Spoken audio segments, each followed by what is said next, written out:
అన్ని జిల్లాల్లో ఇలాంటి సమస్యలే ఉన్నాయి. ఈ సమస్యలను అన్ని దృష్టికి పెట్టుకొని ఇప్పటి వరకు లాస్ట్ 2 రోజుల నుంచి అత్యవసరమైన సేవలను అందించడం, అత్యవసరమైన పరిస్థితులను మీరు అడ్రస్ చేయడం జరిగింది. ఇప్పుడు థెరపీ వచ్చింది, వర్షాలు ఆగినాయి కాబట్టి క్షేత్రస్థాయిలో కలెక్టర్లు మీరు బృందాలను పంపించండి. ఫీల్డ్ విజిట్లు చేసి అక్కడ ఉన్న క్షేత్రస్థాయి పరిస్థితులను, అక్కడ జరిగిన నష్టాన్ని, ముఖ్యంగా మనుషుల నష్టము, పశు సంపద నష్టము, పంట నష్టము, తర్వాత ఇన్ఫ్రాస్ట్రక్చర్ డ్యామేజ్, అంటే పంచాయత్ రాజ్ కావచ్చు, R&B కావచ్చు, MAUD కావచ్చు, or any other departments, even schools కానీ, ఎలక్ట్రిసిటీ డిపార్ట్మెంట్, ఎనర్జీ డిపార్ట్మెంట్ వాళ్ళే కానీ, కొన్ని దగ్గర అంగన్వాడీలు కానీ, ఇట్లా గవర్నమెంట్ కూడా కొన్ని శిథిలావస్థకు వచ్చిన భవనాలు కానీ, వీటన్నిటిని క్షేత్రస్థాయిలో మీ జిల్లాలలో మీరు నివేదికలు తెప్పించుకోండి. దాంట్లో ప్రజాప్రతినిధుల సహకారం కూడా తీసుకోండి. నా సూచన ప్రజాప్రతినిధులకు కూడా చాలా అంశాలు మీ దృష్టిలో ఉంటాయి. ప్రజలు కూడా మీ దగ్గరికి తీసుకొస్తుంటారు, ఎమ్మెల్యేలకు, ఎంపీల దగ్గరికి. మీరు కూడా వాటిని ఒక నివేదిక రూపంలో కలెక్టర్లకు పంపించండి.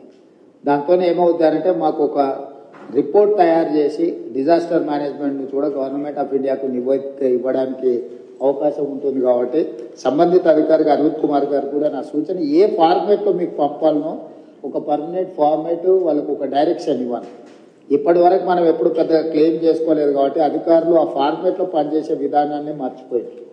ఇప్పుడు ఖచ్చితంగా మనం ఆ ఫార్మేట్లో నష్టాన్ని అంచనా వేసి కేంద్ర ప్రభుత్వానికి పంపించాల్సిన అవసరం ఉన్నది. కాబట్టి మీ అధికారులందరితో ఇప్పుడు ఆల్మోస్ట్ 16 జిల్లాలలో, ఇక్కడ 7 జిల్లా కలెక్టర్లు మాత్రమే ఉన్నారు కానీ 12 జిల్లాలలో సివియర్ డ్యామేజ్ ఉన్నది. నాగర్ కర్నూలు, అటువైపు ఎంత మహబూబ్నగర్ జిల్లాలో కానీ, ఇటు కృష్ణా గోదావరి నదుల మీద రెండింటి దగ్గర ఉంది.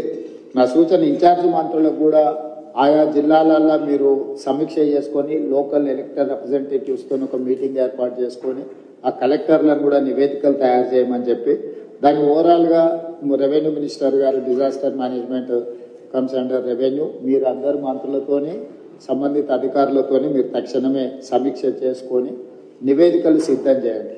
ఎందుకంటే మనము రాష్ట్ర ప్రభుత్వం నుంచి నిధులు ఖర్చు పెట్టడమే కాకుండా కేంద్ర ప్రభుత్వం నుంచి రాబట్టుకోవాల్సిన నిధులను కూడా మనం రాబట్టుకోవాలి. మనం ఆ విషయంలో గతంలో కొంత నిర్లక్ష్యము, కొంత వెనుకబాటుతనం ఉన్నది. ఇక ముందు అలాంటి నిర్లక్ష్యం కానీ, అలా కేంద్ర ప్రభుత్వం నుంచి రావాల్సిన నిధులను తెచ్చుకోవడంలో కానీ అలసత్వం ప్రదర్శించడానికి వీల్లేదు. అలా ఎవరైనా అధికారులు వ్యవహరిస్తే అధికారుల మీద కూడా చర్యలు తీసుకోవడానికి ప్రభుత్వం వెనకాడదు. దయచేసి అధికారులకు నా విజ్ఞప్తి, ప్రభుత్వ విధానము మారింది. ప్రభుత్వం స్పష్టంగా కేంద్ర ప్రభుత్వం నుంచి రాబట్టుకోవాల్సిన ప్రతి రూపాయిని రాబట్టుకుంటుంది. మన దగ్గర నిధులు ఉన్నాయి, మనము ధనిక రాష్ట్రం అని చెప్పి కేంద్రం నుంచి తెచ్చుకోవాల్సిన నిధులను తెచ్చుకోకుండా ఈ రాష్ట్ర ప్రభుత్వం వదలదు. కాబట్టి ఎంత డ్యామేజ్ అయితే అంత కంప్లీట్గా అసెస్ చేయాలి. బ్రిడ్జ్లు, అక్కడక్కడ లోకాజ్ వేలు, ఇప్పుడు చూస్తే 100 ఫీట్ రోడ్లే కొట్టుకొని పోయినాయి. సో మీరు టెంపరీ రిలీఫ్ల కోసమే లేకపోతే టెంపరీ రెస్టరేషన్ కోసం మీరు అసెస్మెంట్ చేయకండి. మీరు పర్మనెంట్ సొల్యూషన్ కూడా ఇందులో మీరు నివేదికలు సిద్ధం చేయండి. ఎంతైతే అంత తీసుకొచ్చుకొని మిగతాది ఏదైనా ఉంటే, ప్లస్ ఇప్పుడు మనకు ప్రధానంగా వరంగల్లో చూసిందంతా మీరు ఏవైతే నాలాలు, ఏవైతే చెరువులు, పాతకాలంలో కాలువలు, ఇప్పుడు నాలాలు అంటున్నామో వాటిని సరైన విధంగా మనము బాటిల్ నెక్స్ క్లియర్ చేయకపోవడం వల్ల ఎక్కువ వర్షం వచ్చి ఇదంతా డ్యామేజ్ జరిగింది. వాటిని ఒక అసెస్మెంట్లోకి రండి. ఎన్ని క్యూసెక్స్ వాటర్ పోతుంది, ఎంత కావాలి, ఎక్కడైనా ఏమైనా ఎంక్రోచ్మెంట్ ఉందా, మీకున్న వరంగల్ చుట్టూతో ఉన్న చెరువులన్నిటిని కూడా చేసుకొని ఇంటేక్ అవుట్ఫ్లోలు ఇన్ఫ్లోలు అని కూడా క్యాలిక్యులేట్ చేసుకొని ఎంత వస్తుంది, ఏమవుతుంది అనేది కూడా మీకు ఒక అసెస్మెంట్ ఉండాలి. అసెస్మెంట్ ఉండాలంటే ఇరిగేషన్ డిపార్ట్మెంట్ని కూడా మీరు ఖచ్చితంగా వాళ్ళని మీ పరిగణలోకి తీసుకోవాలి. వితౌట్ ఇరిగేషన్ డిపార్ట్మెంట్ మీరు లోకల్ డిపార్ట్మెంట్స్ రోడ్లు రిస్టోర్ చేసి మున్సిపల్ వాళ్ళు మీ ఏరియాలు చేసినా మళ్ళీ వర్షం వచ్చినప్పుడు, వరద వచ్చినప్పుడు సేమ్ సమస్య అవుతాయి, సేమ్ కొట్టుకొని పోవడానికి అవకాశం ఉంది. కాబట్టి దయచేసి అట్లాంటి వాటికి అవకాశం ఇవ్వకండి. ఖచ్చితంగా అధికారులు కోఆర్డినేషన్ ఉండాల్సిందే. కలెక్టర్లు మొదట అధికారుల ఈ శాఖల మధ్యలో R&B, Panchayat Raj, irrigation, civil supplies అయితే ఈ MAUD వీటి మధ్యలో కంప్లీట్గా మీకు ఒక కోఆర్డినేషన్ పెట్టుకొని పర్మనెంట్గా కలెక్టర్స్ రివ్యూలు చేయాలి. ఒక శాఖకు ఇంకొక శాఖకు మధ్యలో సమన్వయం లేకపోవడం వల్ల కూడా మనకు సమస్యలు ఎక్కువ అవుతున్నాయి. ఒక శాఖ పనులు చేసిపోయిన తర్వాత ఇంకొక శాఖ చేయడం వల్ల కూడా నష్టం జరుగుతుంది. ఎవరు ముందు చేయాలి, ఎవరు తర్వాత చేయాలి అనే దాన్ని కూడా మీకు ప్రణాళిక ఉండాలి. అదేవిధంగా ముఖ్యంగా ఈ చెరువుల నుంచి ఇన్ఫ్లోలు అవుట్ఫ్లోలు క్యాలిక్యులేట్ చేసుకోవాలి. అదేవిధంగా సిటీలో ఎక్కడైతే ఎంక్రోచ్మెంట్స్ ఉన్నాయో, ఎక్కడైతే నాలాలు ఉన్నాయో చెరువులకు వెళ్ళడానికి, వాటిని ఎక్కడైతే బాటిల్ నెక్స్ కబ్జాలకు లోనైనో ఖచ్చితంగా కబ్జాలను తొలగించాల్సిందే. ఎంత వారున్నా ఎవరున్నా ఆ విషయంలో కఠినంగా వ్యవహరించాల్సిందే. కబ్జాలు పెట్టేటోళ్ళు 10 మంది ఉంటే ఈ 10 మంది వల్ల 10,000 ఇళ్ళు కాలనీలలో నీట మునుగుతున్నాయి. వాళ్ళ జీవితకాలం కష్టపడి సంపాదించిందంతా టీవీలు, ఫ్రిడ్జులు, మంచాలు, పిల్లల చదువులు, పిల్లల సర్టిఫికెట్లు, వాళ్ళ సంపద మొత్తం నీళ్ళలో మునుగుతుంది. మనం ఏమి ఇచ్చినా కూడా వాళ్ళకి అంత సహాయం చేయలేము. కాబట్టి దయచేసి ఈ విషయంలో అధికారులు స్పష్టతతో కూడుకున్న నిర్ణయాలు తీసుకొని ముందుకు వెళ్లాల్సిందే.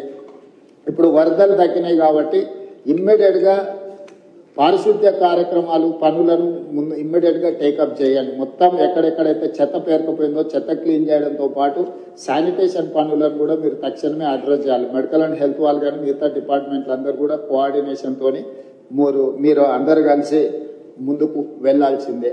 వీటన్నిటి రిలేట్ ఏదైతే నివేదికలు ఉన్నాయో డిజాస్టర్ మేనేజ్మెంట్ కి ఎప్పటికప్పుడు మీరు నివేదికలు పంపించండి. అదేవిధంగా గతంలోనే ప్రభుత్వం జీవోలు ఇచ్చింది. మనుషులు చచ్చిపోతే ఎవరు చచ్చిపోయినా 5 లక్షల రూపాయల నష్టపరిహారం ఇవ్వడానికి ప్రభుత్వం నిర్ణయం తీసుకున్నది. ఎక్కడెక్కడైతే హ్యూమన్ లాస్ ఉందో వాటన్నిటిని కూడా రికార్డ్ చేసి పోలీస్ అధికారులకు కూడా కమిషనర్స్ అండ్ పోలీస్ డిపార్ట్మెంట్ కూడా ఇన్స్ట్రక్షన్స్ ఇస్తున్నా. అట్లా పోయిన వాళ్ళందరినీ ఇమ్మీడియట్ గా ఎఫ్ఐఆర్ చేయండి.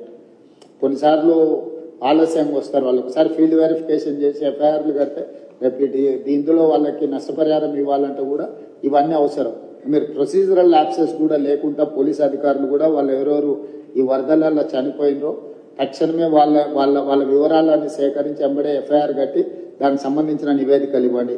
అదేవిధంగా పశు సంపద ముఖ్యంగా మేకలు కానీ పశువులు కానీ, మేకలు ఇవి చచ్చిపోతే 5,000, ఆవులు బర్రెలు ఈ పెద్దవి ఏవైనా చచ్చిపోతే మనం 50,000 రూపాయలు ఇస్తున్నాం అంతేనారు. సో 50,000 రూపాయలు ఇస్తున్నాం. వాటిని కూడా వెంబడే అంచనా వేసి ఏ ఒక్కరికి కూడా ఇబ్బంది జరగకుండా చూడండి.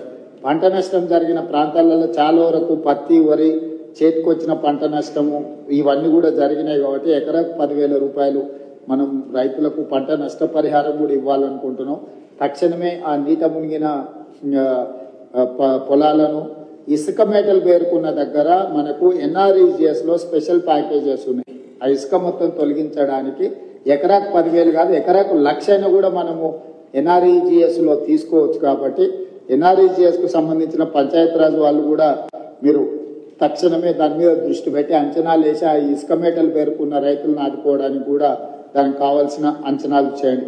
అదేవిధంగా ఇంట్లో మునిగిన వాళ్ళు, ఇంట్లో పోయిన వాళ్ళకు ప్రతి ఇంటికి మీరు అంచనా వేసి 15,000 రూపాయలు నష్టపరిహారం వాళ్ళకి ఇవ్వండి. అంటే ఇళ్లకి నీళ్లు వచ్చి వస్తువులు తడిచిపోయిన వాళ్ళకి ఏమి ఇచ్చినా మనం సహాయం చేయలేం, కానీ కనీసం అట్లా పోయిన వాళ్లకు ప్రతి ఇంటికి ఒక 15,000 రూపాయలు ఇవ్వడానికి అవసరమైన సహాయక చర్యలు చేపట్టండి. తర్వాత అత్యంత పేదలుండి గుడిసెలుండి లేకపోతే ఏదైనా కొట్టుకుపోయిన వాళ్ళు ఉంటే ఇందిరమ్మ ఇండ్లు ఇచ్చే అర్హత ఉంటే ఒక స్పెషల్ దీని కింద అయినా మనం కాన్స్టిట్యున్సీ వైజ్ ఇచ్చే కోటా కాకుండా అవసరం అనుకుంటే ఏమైనా అదనపు కోటా అయినా కూడా ప్రభుత్వం ఇస్తుంది. అట్లా ఇండ్లు కోల్పోయి నిరాశ్రయులు అయిన వాళ్ళని కూడా లిస్ట్ అవుట్ చేయండి. వాళ్ళకు కూడా మనం కొంతమేరకు ఇల్లు ఇవ్వగలిగితే ఇవ్వచ్చు. అదేవిధంగా ఇంతకుముందు వెళ్ళిన కాలనీలలో వాళ్ళు ఇళ్ల పట్టాలు, ఇళ్లకు సంబంధించిన అంశాలు కూడా చెప్పించారు. కలెక్టర్ గారు, లోకల్ మున్సిపల్ కమిషనర్ గారు ఫీల్డ్ విజిట్ చేసి ప్రభుత్వ భూమిలో ఆల్రెడీ పట్టాలు ఇచ్చుంటే వాళ్ళకి ఇల్లు ఎట్లు ఇవ్వాలి, పట్టాలే ఇవ్వకుండా ప్రభుత్వ భూమిలో వాళ్ళు ఇల్లు కట్టుకుంటే వాళ్ళకి పట్టాలు ఎట్లు ఇవ్వాలి. కొన్ని దగ్గరలో సికం ల్యాండ్లలో ఎంక్రోచ్ అయిన చెరువులలో సికం ల్యాండ్లలో మనము పట్టాలు ఇవ్వడానికి కుదరదు. కాబట్టి ప్రత్యామ్నాయం ఏం చేయాలనో కూడా మీరు దాన్ని దృష్టిలో పెట్టుకొని చేసుకోవాలి. పర్టికులర్ గా Warangal municipal and irrigation department coordination missing.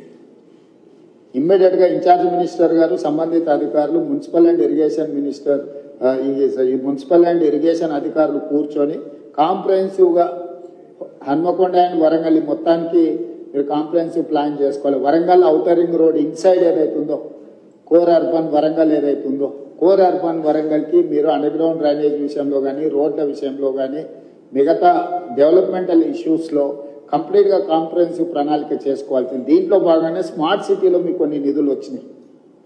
మీరు కొంత దూరం స్మార్ట్ సిటీలతో నిధులతో కట్టేసి అక్కడ వదిలేసింది.